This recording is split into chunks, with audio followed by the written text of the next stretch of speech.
Good morning. Can you hear me? Well, yeah, it's on. Thank you, Gary. So, my topic is why men are important.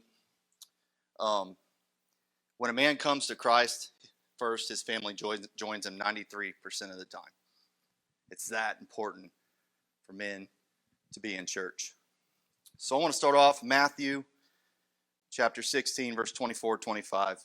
Then Jesus said to his disciples, "If any of you want to be my follower, you must put aside your selfish ambition, shoulder your cross, and follow me. If you try to keep your life for yourself, you will lose it. But if you give up your life for me, you will find true life."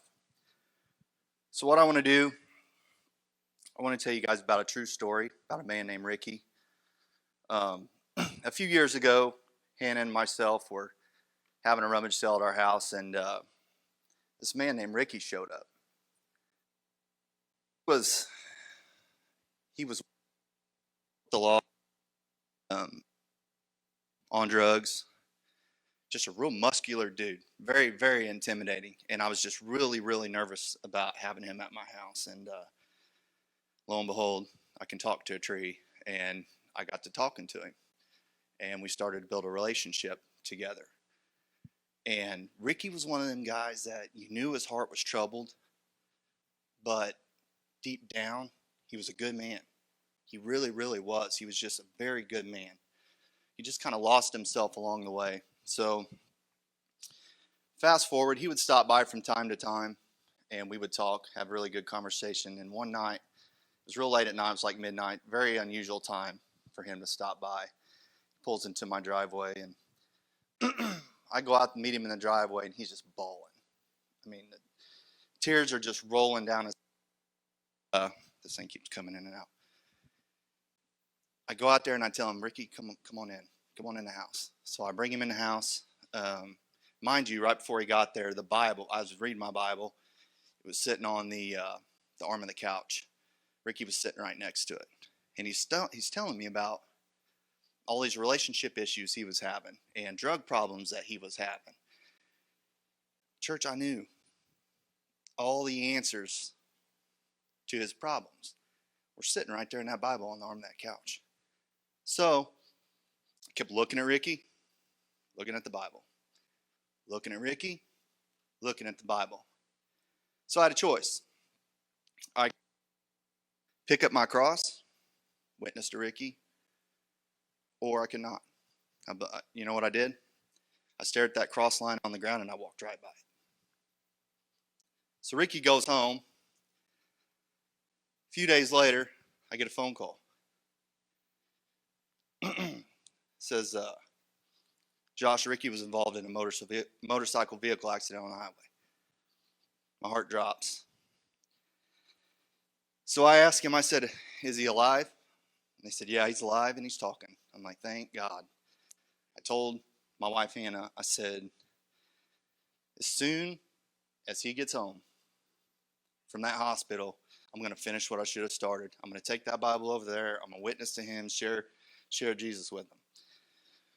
A few more days go by. I'm out back hunting in one of my deer blinds. I get a text from my wife.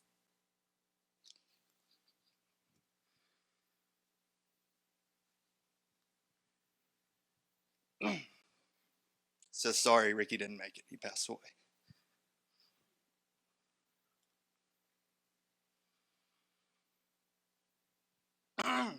So here's the thing, church. We're not guaranteed tomorrow. We're not guaranteed to live another minute.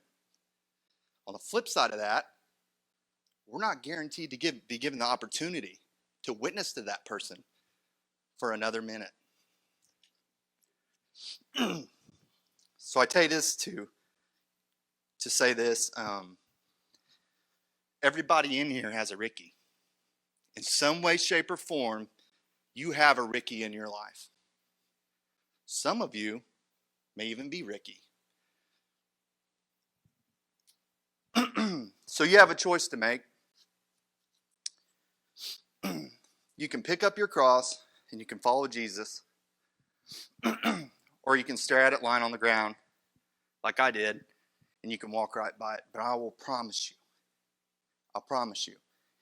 It's hard either way. It is hard to pick up your cross and follow Jesus at times. I know that. But it's even harder to not do it and know that God was using you for his purpose and you miss it. That is a pill I still swallow today. Do not make that mistake.